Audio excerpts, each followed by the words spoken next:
আজকে যাকে আপনাদের সামনে উপস্থাপন করতে চাই তিনি বিশ্বের কাছে এক বিস্ময়, তিনি আমাদের কাছে বিস্ময়। এই জন্যই বিস্ময়, একদম আমাদের বিস্ময় এবং গর্ব। মানে প্রথমত বিস্ময় যে কি করে এটা সম্ভব, দ্বিতীয়ত গর্ব যে হ্যাঁ আমরা এটা করতে পেরেছি। বলছিলাম আমাদের এভারেস্ট জয়ী পর্বতারোহী এবং চিকিৎসক বাবর আলীর কথা। তিনি আছেন আজ আমাদের সকালের বাংলাদেশের অতিথি হিসাবে। শুভ সকাল, স্বাগত সকালের বাংলাদেশ। শুভ সকাল। ধরে দেখি হ্যাঁ না মানুষ, উনি মানুষ, হ্যাঁ কোনো সমস্যা নেই, উনি পূর্ণাঙ্গ মানুষ। বলেন কেমন আছেন? খুবই ভালো আছি। খুবই ভালো আছে।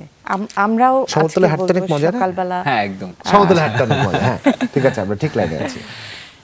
নান্সি, হ্যাঁ আমরা সকালবেলাটা আমাদের এই যেহেতু এই শোটা ভোরে শুরু হয়, তো আপনাকে তো অনেকগুলো ভোর সেই পর্বতের উপর পার করতে হয়েছে। সমতলের ভোরগুলো কেমন হয় একটু জানতে চাই। হ্যাঁ সমতলের ভোর বলবো, হ্যাঁ ভালো সমতল। আমার সাধারণত ভোর শুরু হয় ফিজিক্যাল এক্সারসাইজ দিয়ে। আচ্ছা, আমি ভোরে উঠি 6টার মধ্যে, 6:10-এর মধ্যে আমি প্রত্যেকদিন উঠি।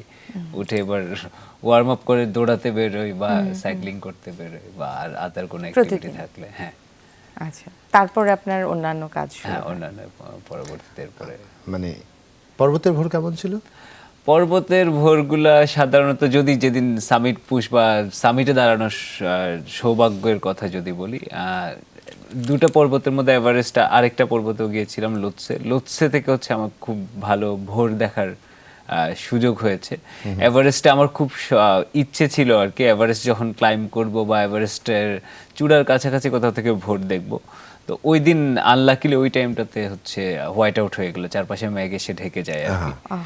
কিন্তু লোৎসে যেদিন আমি ক্লাইম্ব করি ওই দিনটা ওয়েদার খুব ভালো ছিল এবং ওই ভোর অনেকদিন মনে থাকবে আর কি। ইভেন ওই রাত, আগের রাতটাও, আগের দিন হচ্ছে একদিন পরেই বৌদ্ধ পূর্ণিমা ছিল। সো ওই চাঁদের আলোতে ক্লাইম্ব করে পূর্ণ চাঁদ দেখার সুযোগ হয়েছে। একদম একদম। এবং চাঁদের আলো এমনি ইউজুয়ালি যেটা হয়, আমরা যখন পাহাড়ে যাই রাতে ক্লাইম্ব হয় সামিট পুশটা, তখন ওয়েদার একটু স্টেবল থাকে এবং দিনের বেলা যেটা হয় সূর্যের যদি প্রখর সূর্য ওঠে তখন হচ্ছে বরফ বা তুষার হচ্ছে ধসে পড়ার চান্স থাকে।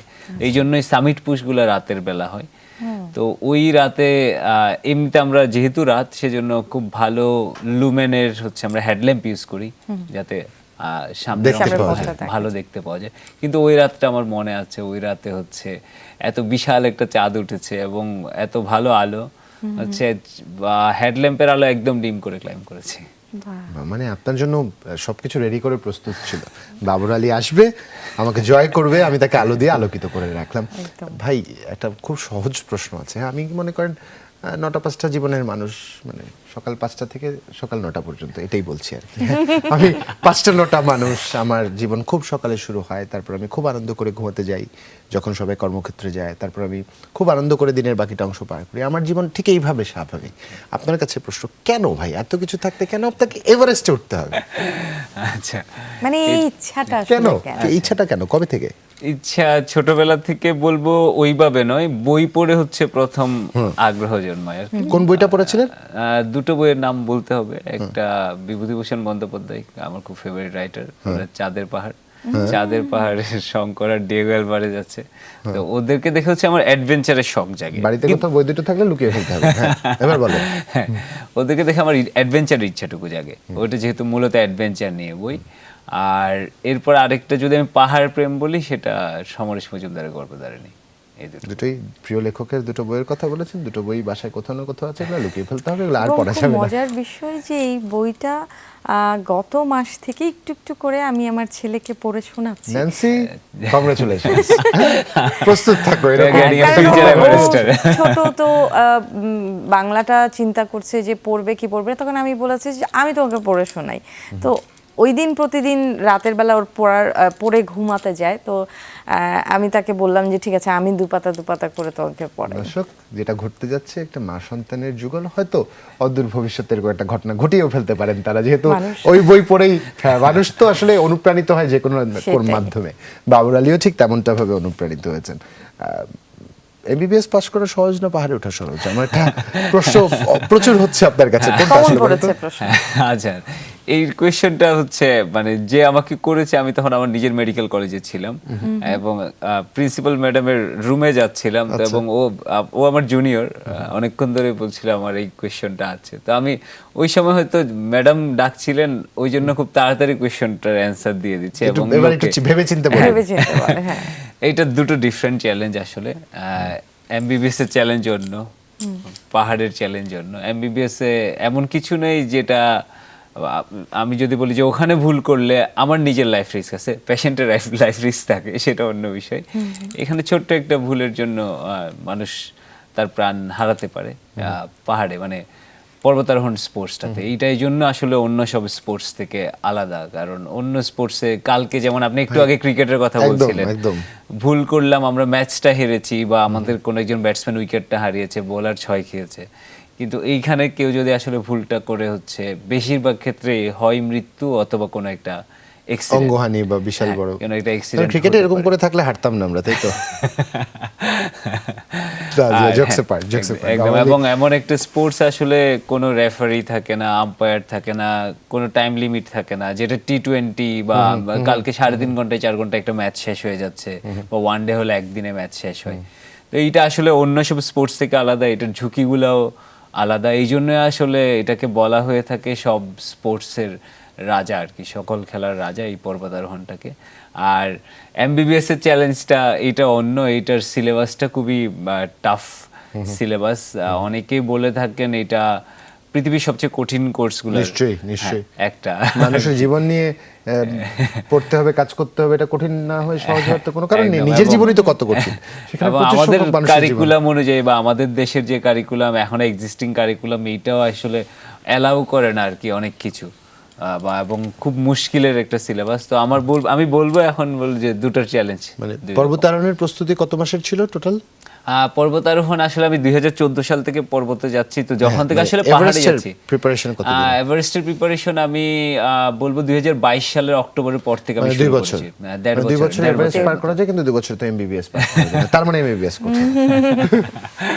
তবে আপনার আনন্দ নিশ্চয়ই আমরা সবসময় বলি যে যেই কাজটাতে আমরা আনন্দ পাই সেই কাজটা করতে আসলে সহজ হয়, তাই কি? একদম একদম, এটা নিয়ে একদম কোনো দ্বিমত করার সুযোগ নেই। এই জিনিসটা আনন্দ পাচ্ছি দেখেই হচ্ছে আমি করছি, এবং ওর দিনে আমি পর্বতারোহণটা করতে চাই, ওর দিন আমি এটা এনজয় করবো। যেমন এখনো যেমন আমার প্রিয় টপিকস নিয়ে কথা হচ্ছে, এই জন্য খুব ভালো লাগছে যে এই জিনিসটা আমি করতে পছন্দ করি, এই জন্য এটা নিয়ে কথা বলতেও ভালো লাগে। বাহ। আমরা একটু জানতে চাই, এই যে একটু একটু করে উপরের দিকে উঠছেন, হ্যাঁ, একটু একটু থামাবো, আমার অন্য একটা জিজ্ঞাসা আছে। বাড়িতে কে কে আছে ভাই?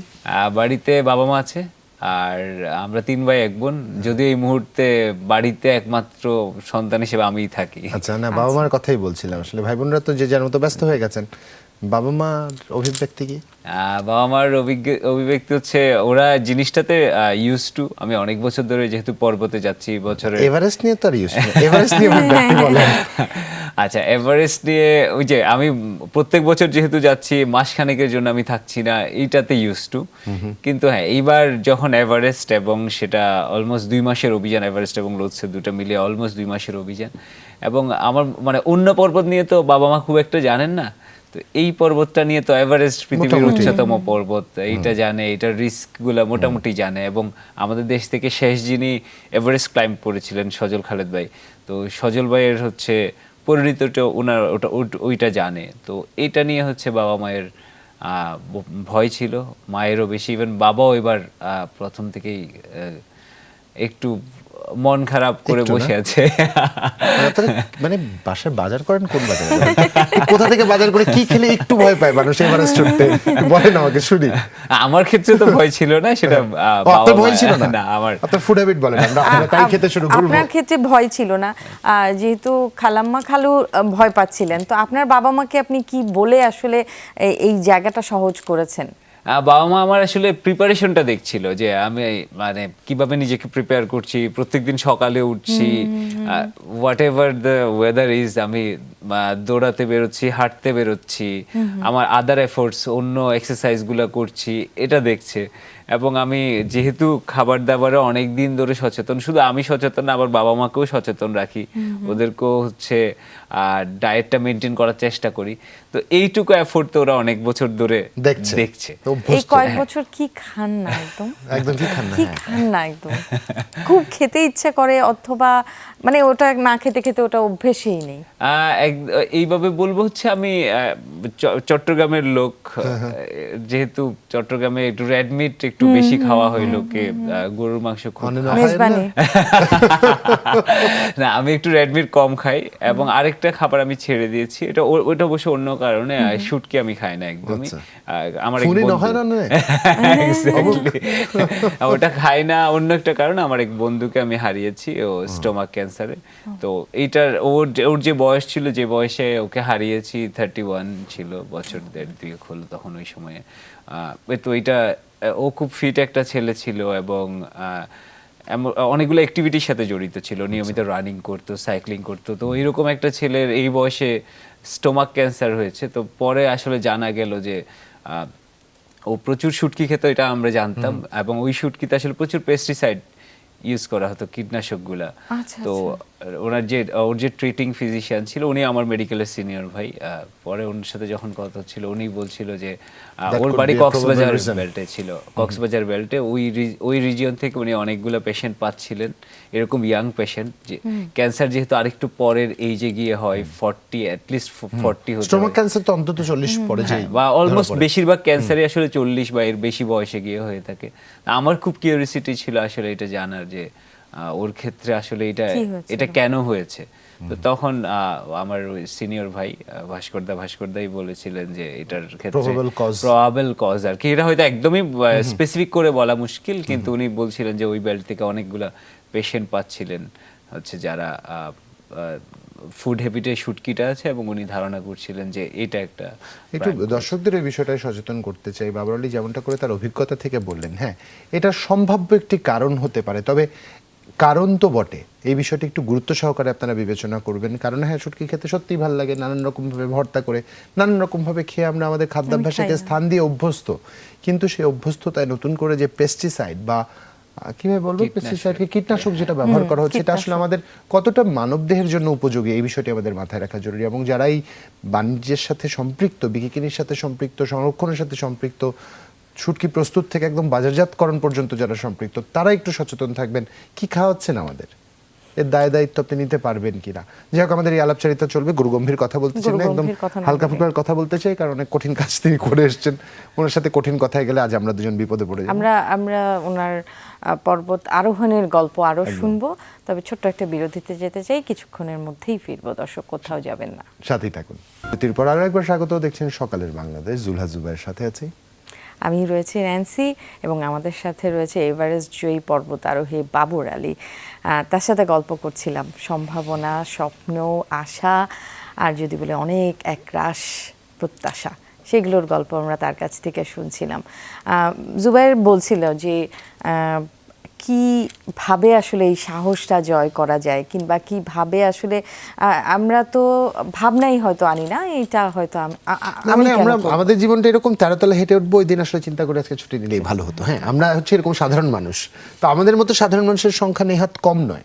হ্যাঁ, প্রচুর সংখ্যক মানুষ আমাদের মতো সাধারণ, আপনার মতো সাধারণ মানুষ আছে, কিন্তু হাতে গোনা, পৃথিবীতে খুব হাতে গোনা মানুষজন। এই সাধারণ মানুষদের যদি জীবনে এই সাধারণ মানুষের আসতে হয়, তাহলে কি কি করণীয়? ধরেন প্রথমবার আজ কেউ আপনাকে দেখছে এবং শুনছে, একটু সে আপনাকে দেখে অনুপ্রাণিত হলো, হতেই পারে যে কোনো বয়সের যে কেউ, একটু প্ল্যানটা বলবেন কিভাবে সে এগোতে পারে। আবার এমনও হতে পারে যে হয়তো আমরা জানি না, আমাদের চারপাশে আছে, সাধারণ জীবন যাপনে অভ্যস্ত, কিন্তু বুকের ভিতরে একটা স্বপ্ন আছে, বুকের ভিতরে একটা আশা আছে, আপনার মতো এভারেস্ট জয় করবে, কিংবা এভারেস্ট জয় না, একটু করে এগিয়ে যাবে, সেরকম অনেক স্বপ্ন আছে। সেই স্বপ্নগুলোকে আসলে বাস্তবায়ন কিভাবে করবে? আচ্ছা, আমি তাহলে পর্বতের ক্ষেত্রেই বলি। নিশ্চয়ই। বাংলাদেশে কেউ যদি আসলে পর্বতারোহণ শুরু করতে চায়, তাহলে সবার আগে যেটা করতে পারে, যে প্র্যাকটিস গ্রাউন্ড যেটা বলি, ট্রেকিং এ পায়ে খড়ি হতে পারে, বেসিক্যালি হচ্ছে আমাদের চট্টগ্রাম হিল ট্র্যাকসের বান্দরবানে অনেকগুলো সুন্দর সুন্দর ট্র্যাক আছে। আর যদি একদমই হাতে অল্প সময় থাকে, শুধু শুক্রবার ছুটি বা একদিনের ছুটি ম্যানেজ করা যায় এরকম, তাহলে সীতাকুণ্ড মিরেশ্বরে বেশ কিছু ট্রেইল আছে, 3-4 ঘন্টার বেশি কোনোটাই নয়। সেটা সীতাকুণ্ড মিরেশ্বরে দিয়ে যদি শুরু করে, এরপরে আরেকটু হাতে বেশি সময় নিয়ে সেটা হচ্ছে এবার বান্দরবান হিল ট্রেক্সের নানান ট্র্যাকে চলে গেল। যদিও এখন একটু পলিটিক্যাল সিচুয়েশন ওখানে বেশ আনস্টেবল, যখনই স্টেবল হয় তখন ওখান থেকে শুরু করতে পারে। আর একটা সময় গিয়ে যখন এইগুলো আমার ক্ষেত্রে হয়েছে, আমি এভাবেই শুরু করেছি, এবং একটা সময় গিয়ে যদি এমন হতে পারে যে টানা যেতে যেতে মনে হলো যে আমি এইখানে ভালো হাঁটছি, এবার নেক্সট লেভেলে একটু নিয়ে যাওয়া দরকার ব্যাপারটাকে, তখন আমি বলবো হচ্ছে কোনো একটা beginners level high altitude track. তো ওই যে একটু আগে গর্ভধারিণীর কথা বলছিলাম, গর্ভধারিণীতে যে ট্র্যাকটার বর্ণনা আছে সান্দাকফু ফালুট, সেটা হতে পারে, সেটা খুব অল্প টাকায় করা যায় ওয়েস্ট বেঙ্গল, পশ্চিমবঙ্গে। আর হাতে যদি আরেকটু টাকা পয়সা থাকে তখন বলবো হচ্ছে অন্নপূর্ণা বেস ক্যাম্প, এটাও বেশ বিগিনার্স লেভেলের ট্র্যাক। এরপরে এবার নিজেকে খানিকটা এবার প্রত্যেকবার একটু করে এগিয়ে নিয়ে যাওয়া, পরের পর্বতটা আরেকটু চ্যালেঞ্জিং করে, এবার আসলে পর্বতে যাওয়া যেতে পারে।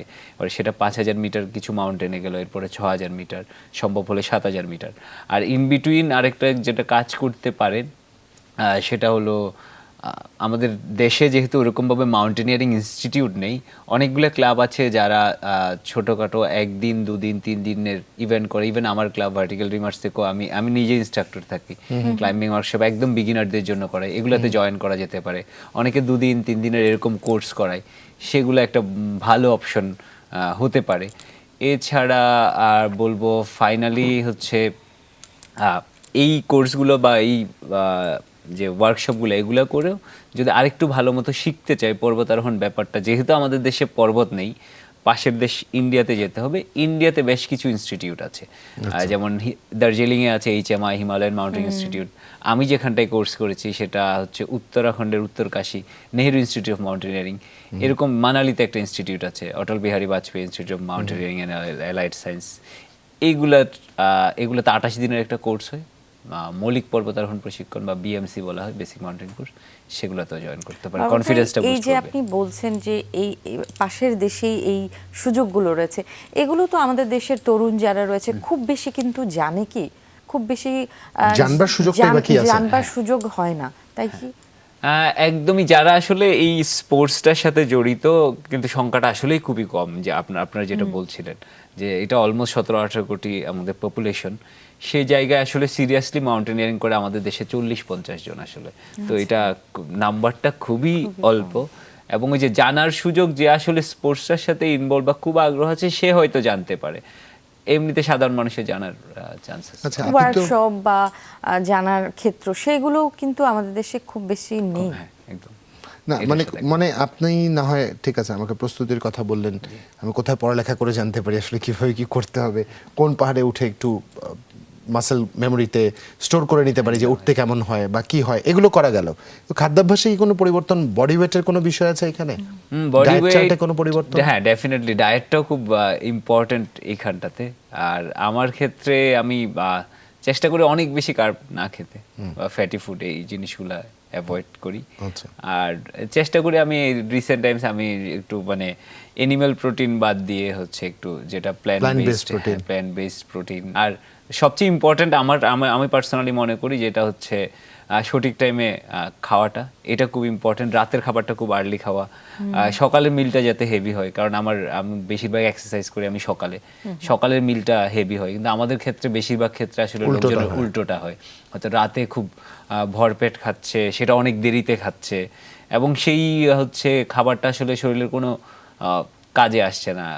আলটিমেটলি সেটা এবার বডিতে ফ্যাট হিসেবে স্টোর হচ্ছে, এবং আমরা সবাই আগের চেয়ে ওভিস হচ্ছি, এবং নানান নন কমিউনিকেবল ডিজিজে ভুগছি, এটা প্রত্যেকটা ঘরের চিত্র, প্রত্যেকটা ঘরের বাবা মায়ের চিত্র। একদম, মানে বাবর আলী, আপনি বিষয়টি একজন চিকিৎসক বলে হয়তো আরো ভালো জানেন, এবং চিকিৎসক হিসেবে আপনি এটাও জানেন 1 থেকে 2 ডিগ্রি সেলসিয়াস তাপমাত্রার পার্থক্যে হিউম্যান বডি কিভাবে রিয়্যাক্ট করে। হ্যাঁ, এটা আপনার চেয়ে ভালো এখানে উপস্থিত বাকি দুজন কেউ উপলব্ধিও রাখে না। আপনি জানেন আসলে কিভাবে কি হয়, একটু এক্সপেরিয়েন্সটা জানতে চাইবো। তাপমাত্রা যত কমতে শুরু করে, ফার্স্ট শক আর সারপ্রাইজেস কি হতে শুরু করে হিউম্যান বডিতে? আপনি যখন ক্লাইম্ব করছেন তখন কি টের পেলেন? এখন খুব কম টের পাওয়া যায়, অভ্যস্ত কারণ হয়ে হ্যাঁ, গেছেন। অভ্যস্ত হয়েছি। আর আরেকটা, আমি যে কাপড় চোপড়গুলো পরছি সেগুলো আসলে একদম হাই অল্টিটিউডের জন্য ওইভাবে বানানো, আর ওখানে লেয়ারিং করে কাপড় পরতে হয়। এটা খুব ইম্পর্টেন্ট যে সঠিক লেয়ারটা বাছাই করে নেওয়া, এবং এটা করতে গিয়ে আসলে এখন আর অনেক বেশি ঠান্ডার যে কামড় যদি বলি সেটা কম অনুভূত হয়। স্টিল কিছু কিছু জিনিস আছে যেগুলোকে আমরা কন্ট্রোল করতে পারি না, প্রকৃতি এরকম। তো সেটার ক্ষেত্রে আমি বলবো এভারেস্ট থেকে নামার সময় তুষার জড়ে পড়েছিলাম। তো ওই সময় যখন 2.5 ঘন্টা আটকে ছিলাম, তখন একটা সময় মনে হচ্ছিল যে এবার আমার হাতের আঙ্গুলগুলো এবার একটু একটু করে অসাড় হতে শুরু করেছে। কারণ আমার আমি যে গ্লাভসটা পরে আছি ওইটারও তো একটা থ্রেশহোল্ড লেভেল আছে। ওইটা যখন এবার অতিক্রম করে যাচ্ছিল, আর ঠান্ডা বাতাস, মানে ঝড়ো বাতাস, আর হচ্ছে টানা মুখের উপরে তুষারের ঝাপটা, 2.5 ঘন্টা ধরে এটা শেষে তখন বডি একটু করে তাপ হারাতে শুরু করলো আর কি। এর আগ পর্যন্ত আমি ঠিকঠাকই ছিলাম, একটু করে হারাতে শুরু করলো।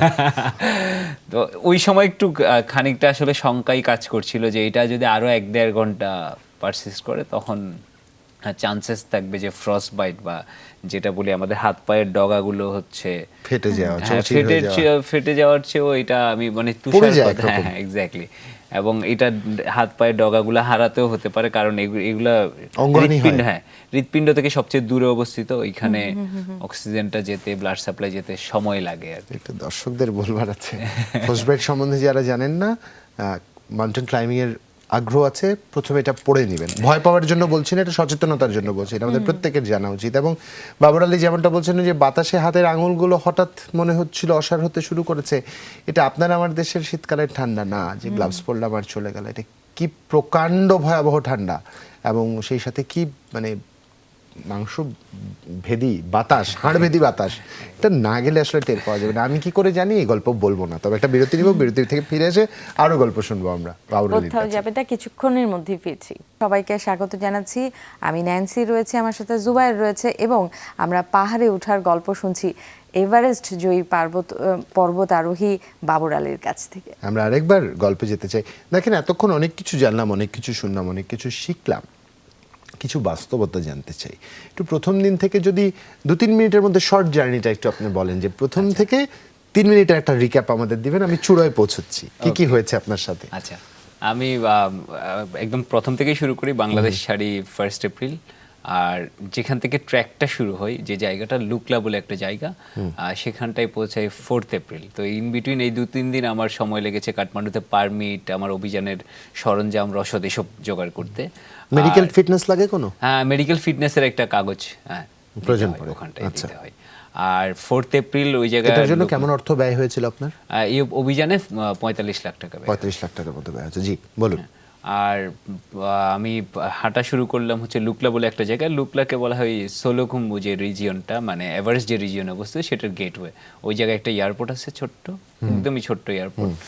এটা পৃথিবীর one of the most dangerous airports বলা হয় ওটাতে ফ্লাইটে যেতে হয়, এরপর ওখান থেকে, এবং ওই ফ্লাইটগুলোই চলে খুব ছোট্ট বিমান, ছোট বিমান, খুব ছোট্ট, ঝাঁকুনি বোধ 12-14 হয়। জন, হ্যাঁ 12-14 জন নিতে পারে এরকম, আমাদের ডোমেস্টিক ফ্লাইটের মতো বিমানগুলো নয়। তো ওখান থেকে এবার হাঁটা শুরু, অনেকগুলো ছোট্ট ছোট্ট গ্রাম পেরোলাম। গ্রাম পেরিয়ে 10 তারিখে হচ্ছে বেস ক্যাম্প। বেস ক্যাম্প থেকেই হচ্ছে মূলত মূল অভিযানটা পরিচালনা হয়, সব সরঞ্জাম, রসদ সবকিছু ওখানটাই থাকে। আর বাই দিস টাইম যেটা হয়, বেস ক্যাম্প থেকে এভারেস্ট এবং লোৎসে ক্লাইম্বের মধ্যে সবচেয়ে কঠিন অংশটুকু হচ্ছে বলা হয় খুম্বু আইসফল, একটা বরফের প্রপাত, যেটার মধ্যে নানান কিসিমের বরফের ভাস্কর্য আছে, প্রচুর বরফের ফাটল আছে। তো বাই দিস টাইম বছরের প্রত্যেকটা সময় এইটা রুটটা ওপেন হয়ে যায়। এই বছর যেহেতু একটু তুষারপাত কম হয়েছে, এই রুটটা ওপেন হয়নি।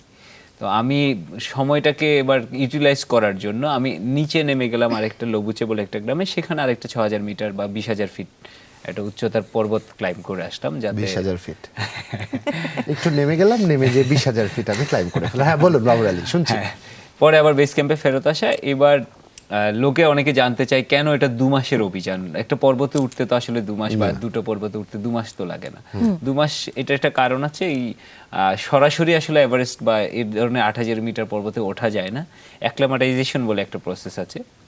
আমি সহজ করে বলি, এটা হচ্ছে অতি উচ্চতার সাথে, হ্যাঁ শরীরকে অতি উচ্চতার সাথে এবং নিম্ন তাপমাত্রা দুটোর সাথে খাপ খাইয়ে নেয়। তো এইটা করতে হয়। বেস ক্যাম্প থেকে ক্যাম্প 1 যেতে হয়, আবার ফিরতে হয় বেস ক্যাম্পে, আবার ক্যাম্প 1 ক্যাম্প 2 আবার ফিরতে হয়। ফাইনালি আপনি ক্যাম্প 3 বা ক্যাম্প 3 নিচ অব্দি যাবেন, আবার বেস ক্যাম্পে ফিরবেন। এই পুরো প্রসেসটা করার পরে আপনি ফাইনালি হচ্ছে সামিট পুশের জন্য প্রস্তুত, আপনার শরীর উচ্চতার সাথে খাপ খাইয়ে নিল। তো এই প্রসেসটা করলাম আমি বাকি সময়টুকু থেকে 10 এপ্রিল থেকে লবুচে ক্লাইম্ব করে আসার পর এই অ্যাক্লামাটাইজেশন প্রসেসের মধ্য দিয়ে গেলাম। আর ফাইনালি আমাকে একটা লম্বা সময় বেস ক্যাম্পে অপেক্ষা করতে হয়েছে। এটার কারণ ছিল যে পর্বতে পারফেক্ট ওয়েদার উইন্ডোটা আমি যেহেতু আমি কোনো ধরনের ঝুঁকি নিতে চাচ্ছিলাম না, যাতে আমি ঠিকঠাক উইন্ডোতে ক্লাইম্ব করি। তো এভারেস্ট ইউজুয়ালি ক্লাইম্ব হয় মে মাসের 2nd থেকে 3rd উইকে। ওই সময় পর্বতের উপরে বাতাসটা খানিকটা কম থাকে, আচ্ছা, এমনিতে প্রচুর বাতাস থাকে। দর্শকদের বলতে চাই, হ্যাঁ পারফেক্ট উইন্ডোটা এই জন্যই খুঁজেছিলেন এবং খুঁজে নিশ্চিতভাবে গেছেন কারণ আমাদের বাবর আলী মেকশিওর করতে চেয়েছেন যেন তিনি পর্বতের সর্বোচ্চ চূড়ায় পৌঁছতে পারেন। এটাই ছিল তার প্রস্তুতির অপেক্ষা। মানে কতটা অ্যাডামেন্ট এন্ড ডেসপারেট হতে পারে একটা মানুষ, কতটা লক্ষ্যের কাছে পৌঁছে চূড়ো ছোঁয়ার নেশা থাকতে পারে মানুষের। হ্যাঁ ভাই বলেন। আচ্ছা, এরপরে আমি 15 তারিখ রাতে বেরোই আসলে ফাইনাল সামিট পুশের জন্য।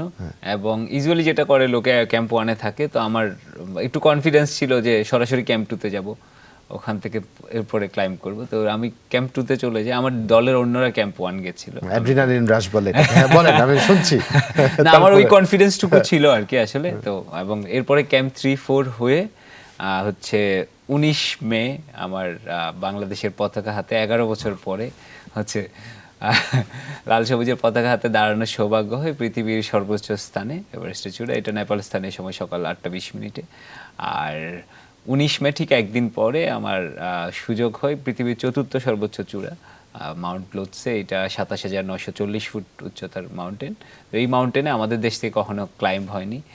এটা একটা দারুণ অনুভূতি যে ওই জায়গায় দেশকে উঠতে গিয়ে উঠতে গিয়ে লোৎসেরটাই বলি। এভারেস্টের দিন হচ্ছে একটু সকালটা ভালো যায়নি, কারণ হচ্ছে চারপাশ থেকে মেঘ এসে ঢেকে দিয়ে দিয়েছিল, হোয়াইট আউট ছিল।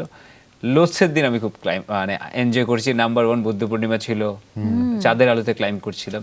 এবং ভোরটা আমি লোৎসেতে পৌঁছাই সকাল 5:50 একদম সূর্যোদয়ের সময়। একদম। এবং চারপাশ থেকে তিব্বত এত দেখতে সুন্দর লাগছিল।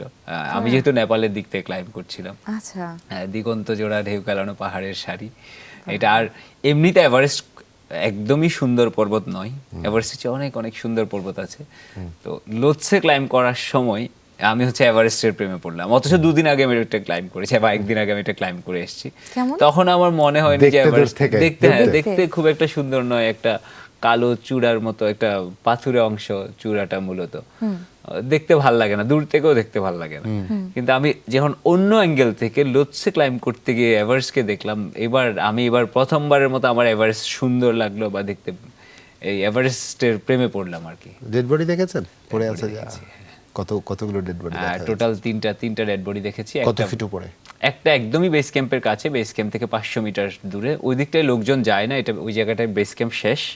আমরা হাঁটতে বেরিয়েছিলাম। ওই যে আমি বলছিলাম 14 দিন আমাকে অ্যাক্সিডেন্টাল ডেথ, মানে এত কাছে তো এরকম হওয়ার কথা না। এটা আপনার একদম ঠিক কোয়েশ্চেন করেছেন।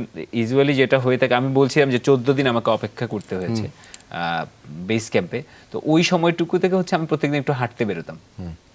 আমার এক বন্ধু ছিল সচিন ইন্ডিয়ার ক্লাইম্বার, ও চণ্ডীগড় পুলিশে কাজ করে। আমরা একদিন এরকম হাঁটতে গিয়ে এই ডেড বডিটা অ্যাক্সিডেন্টালি আবিষ্কার করি। এবং তখন হচ্ছে ওটার ছবি তুলি। আপনারাই আবিষ্কার করেন? এর আগে আবিষ্কৃত হয়নি?